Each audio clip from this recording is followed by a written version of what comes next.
नमस्कार मित्रों, हर हर महादेव। इससे पूर्व कि आप कुछ और समझे, एक छोटी सी बात आपसे कहना चाहूंगा। पहली कथा जो जयद्रथ वध की थी, उसके बाद आप सभी का जो प्रत्युत्तर आया तो काफी अच्छा लगा। धन्यवाद उस सब के लिए। बहुत सारे मित्रों ने कहा कि आप अगर गुजराती में कथा करेंगे, ये कहानी आप बताएंगे, तो हम पूर्ण तरीके से समझ नहीं पा रहे हैं। उन्होंने बहुत से मित्रों ने SMS भी किया, व्हाट्सएप से मैसेज किए और कुछ मित्रों ने तो कॉल भी कर दिया कि आप हिंदी में कथा कीजिए। हो सकता है हिंदी भाषा में शायद कोई गलती हो जाए मुझसे, तो उसके लिए पहले से आपका क्षमा प्रार्थी हूँ। तो आज की कथा हम हिंदी से करेंगे। महाभारत कथा की इस दूसरी कहानी में आपका स्वागत है। द्रोण पर्व की यह युद्ध कथा भले ही केवल 3 अध्यायों यानी कि अध्याय 96 से 98 तक 96 to 98 में सीमित है, परंतु आज के संदर्भ में अत्यंत प्रासंगिक है।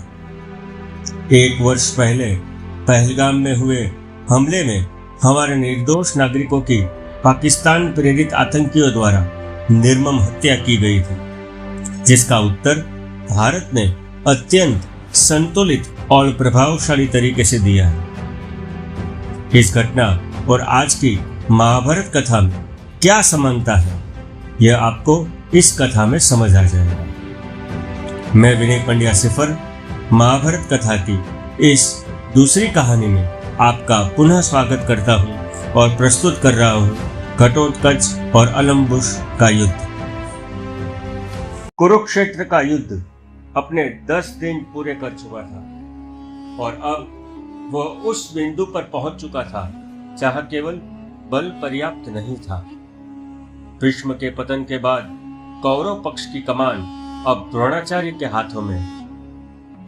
उनके नेतृत्व में युद्ध ने कई नई दिशाएं ले ली थी, अप्रत्यक्ष प्रहार, भ्रम और मानसिक विघटन जैसी। इस समय दुर्योधन अपने तंबू में बैठा कुछ विचार कर रहा था। युद्ध को शीघ्र समाप्त करने की उत्कंठा में अचानक उसके मन में एक विचार आया। वह कुछ मंत्रों का उच्चारण करता है और तभी एक अद्भुत छाया प्रकट होती है, मानो अपने तरकश से एक संचित तीर निकालकर युद्ध भूमि की ओर छोड़ दिया गया। उस तीर का नाम था अलम्बुश, एक भयंकर राक्षस। कहा जाता है कि उसके पिता का वध भीम के हाथों हुआ था और उसी का प्रतिशोध लेने के लिए वह दुर्योधन का मित्र बनकर इस युद्ध में आया था। अलम्बुश का मुख्य अस्त्र था माया।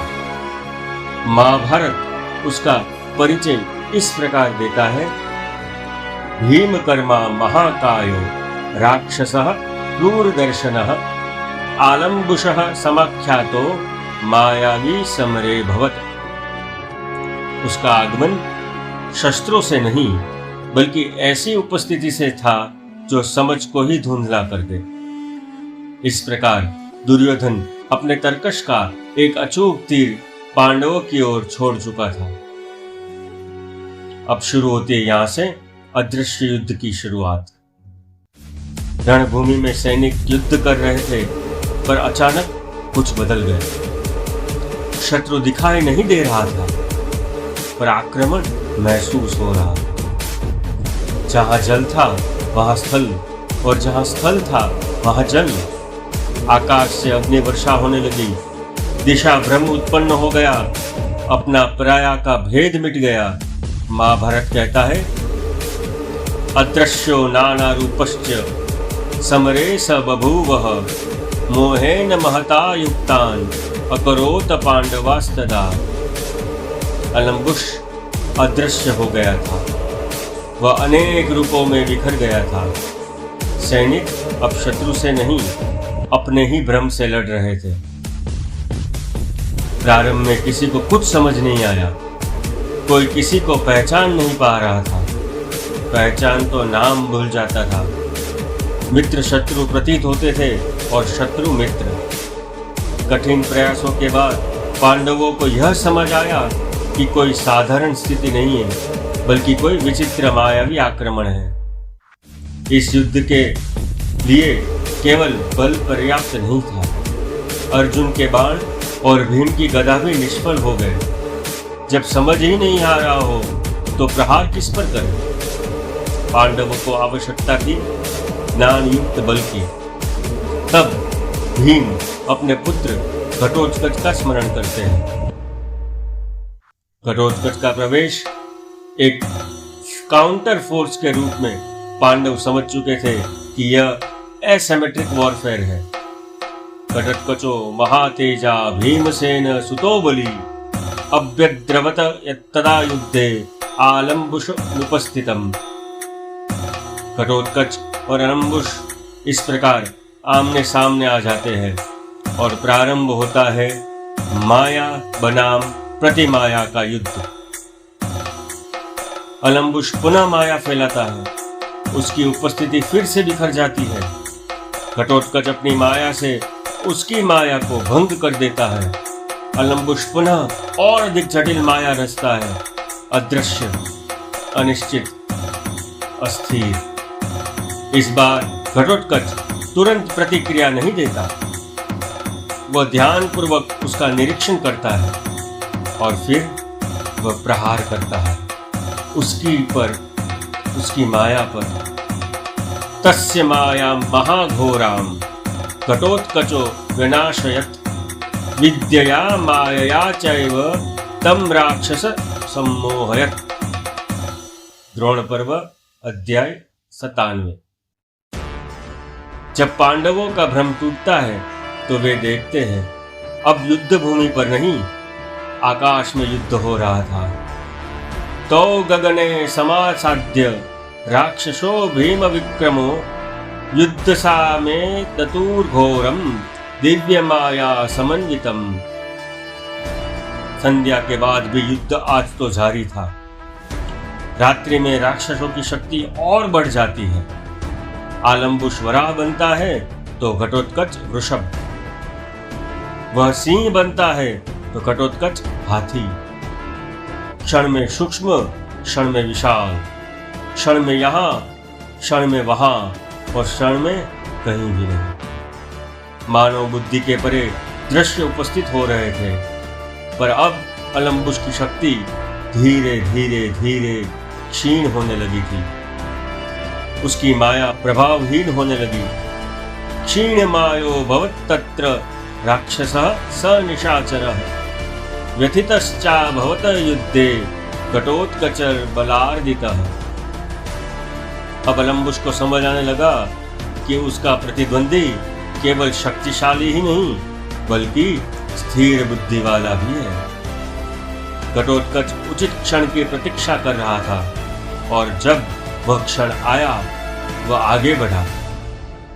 अभ्यधावतन्तं क्रुद्धो घटोत्कचो महाबलः तेनाभिहितः सः राक्षस पपा सहसा भूमि। एक ही प्रहार, न कोई अतिशयोक्ति, एक नियंत्रित और सटीक आघात।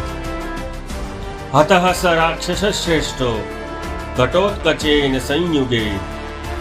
घटोत्कच अलम्बुष को आकाश से धरती पर पटक देता है।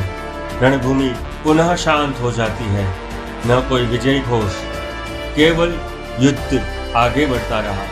घटोत्कच खड़ा रहता है, विजेता के रूप में नहीं, बल्कि संतुलन स्थापित करने वाली शक्ति के स्वरूप में।